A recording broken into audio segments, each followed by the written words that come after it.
He's Director of Talent Development at Cortland Partners. Yeah! All the way from West Palm Beach, Florida, make some noise for Joey Dell.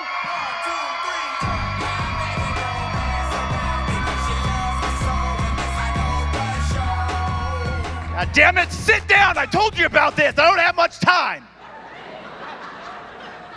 But how awesome is this, right? What a better place to have a party than the Fox Theater. So cool, right? Now, I love to party. I'm a big fan of the act of partying, but I can't party like I used to, right? I mean, I try. I give it my damnedest, right? But I can't party like I did in my 20s. In my 20s, I could party any night of the week because my mind and my stomach were on the same page. If my mind said, let's party, my stomach was right there saying, let's do this, let's make this happen, let's make some bad decisions. Even at 3 in the morning when my mind was like,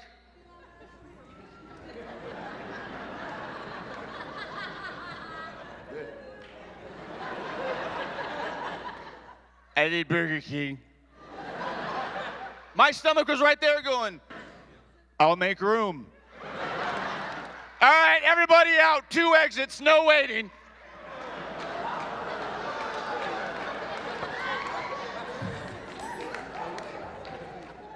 Now I'm in my 40s, all right? My mind and my stomach are like an old married couple. They don't get along. They don't talk anymore. They just argue. My mind's like, hey, let's party. My stomach's like, not tonight.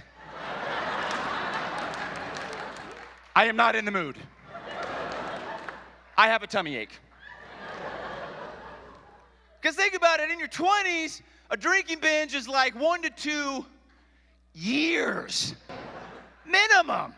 Outside of your 20s, a drinking binge is like a night. It's just like one night. That's all you can handle. But it's nights like tonight, I know there's going to be a handful of us out there that are going to make the mistake and think that we can party like we partied back in the day. Specifically, these tables over here.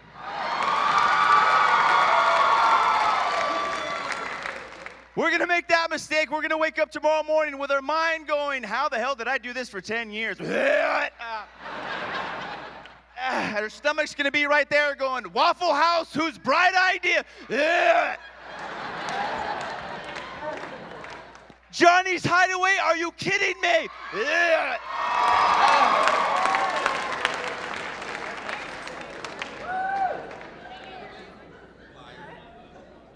Speaking of drinking, I used to be a property manager. They kind of go hand in hand. As a property manager, I wrote a book. The name of this book, My Life in Property Management, The Things I Wish I Could Say and Do. Because let's be honest, we love our residents, we love our customers, but they put us in situations where we wish we could say or do the first thing that popped into our minds. For example, we all have that one resident. I'll refer to him as Steven. Steven comes into the office the first of the month, every damn month, and asks that proverbial question, why, oh why, must I pay rent on the first of the month? That's not the way my pay schedule works. Now, I would normally say something sweet and sincere. Well, Stephen, you actually don't have to pay rent until the 3rd. It's not even considered late till after the 4th. I might be able to waive a late fee for you. What goes through my mind is, Stephen, before I answer that question, I need to let you know there's been some late breaking news. Apparently, there's been a change in the universe to where now you, Stephen, you're the sun. And the rest of us minions on this planet we call Earth, we now revolve around you.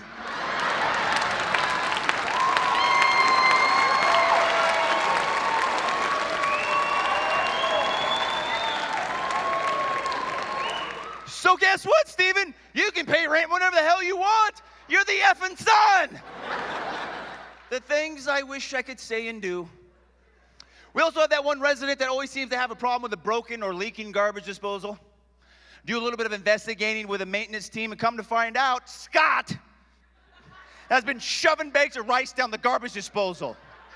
First of all, who in their right mind puts rice in the garbage disposal? I'll tell you who, effing Scott, that's who. So me being the community leader that I am, I go in to have a one-on-one conversation with Scott in his apartment home, and I say something polite and poetic. Scott, if you could, possibly, potentially, maybe, hopefully,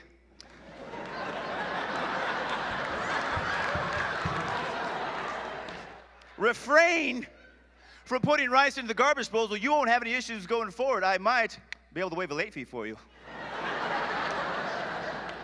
What goes through my mind is, Scott, I need to apologize on behalf of your parents for raising you in a cave and giving you no exposure whatsoever to appliances nor their functionality.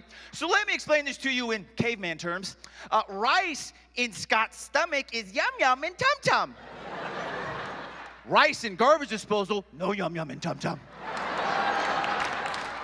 Yum yum and tum tum, no yum yum and tum tum.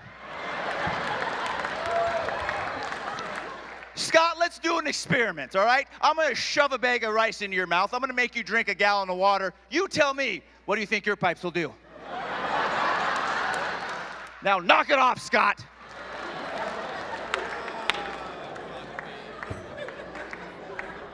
Last but not least, we have that one future resident who falls in love with our community, and we have a great discovery conversation. And we ask that classic guest card question. So, Priscilla, do you have any fur babies moving in with you? To which Priscilla replies with, why, yes, I do. I have a dog. Oh, that is fantastic. And what's your fur baby's name? His name is Sebastian. Oh, that is adorbs. If you mind me asking, Priscilla, what type of dog is Sebastian?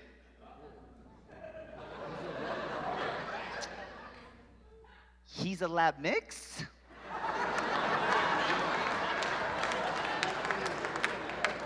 Are you asking me if he's a lab mix, or are you telling me he's a lab mix? Yes.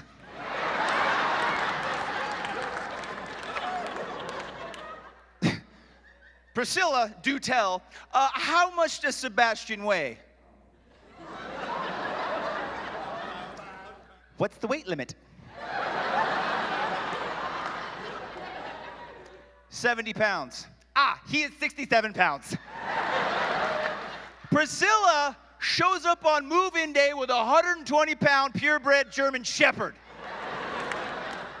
Now, I would normally ask in the most sympathetic, empathetic, whatever aesthetic way possible, Priscilla, that's a lab mix, to which Priscilla would reply with, yes, I have a letter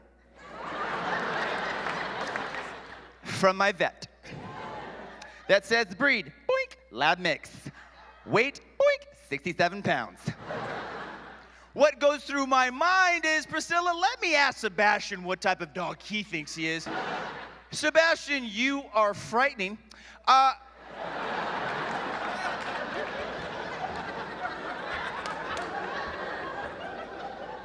Sebastian, let me ask you, do you think you're a lab mix?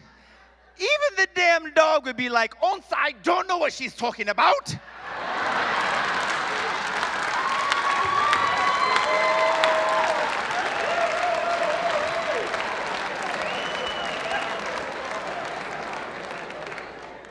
I mean, look at me. I've got the long snout. I've got the pointy ears.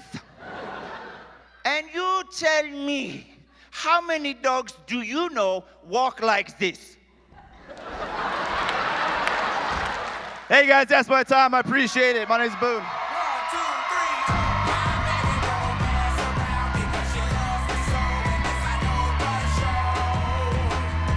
3. Joe Dell.